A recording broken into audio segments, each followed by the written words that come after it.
ஜனவரி மாதத்தில் ஊடகவியலாளர்களாகிய நாங்கள் கருப்பு ஜனவரியாக அனுஷ்டித்து வருகின்றோம்.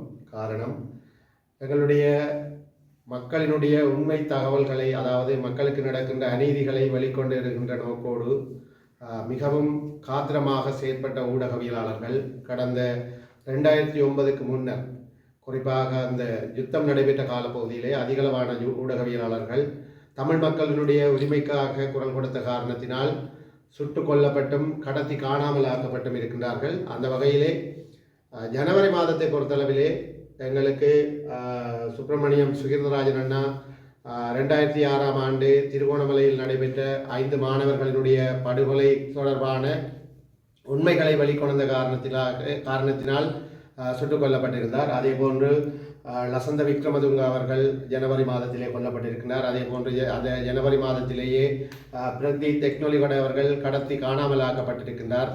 அதே போன்று ஜனவரி மாதத்திலே அதிகளவான ஊடக நிறுவனங்கள் மீதான தாக்குதல்கள் இடம்பெற்றிருக்கின்றது. ஆகவே இதனை அடிப்படையாக கொண்டு ஊடகவியலாளர்கள் ஜனவரி மாதத்தை கருப்பு ஜனவரியாக அனுஷ்டித்து வருகின்றார்கள். அந்த வகையிலே முல்லைத்தீவு ஊடக அமையத்தில் இன்று இந்த ஊடகவியலாளர்களை நினைவேந்துகின்ற அதே வேளையிலே நாங்கள் இந்த விடயம் தொடர்பான துண்டு பிரசுரம் ஒன்றை மக்களுக்கு விநியோகிக்க இருக்கின்றோம்.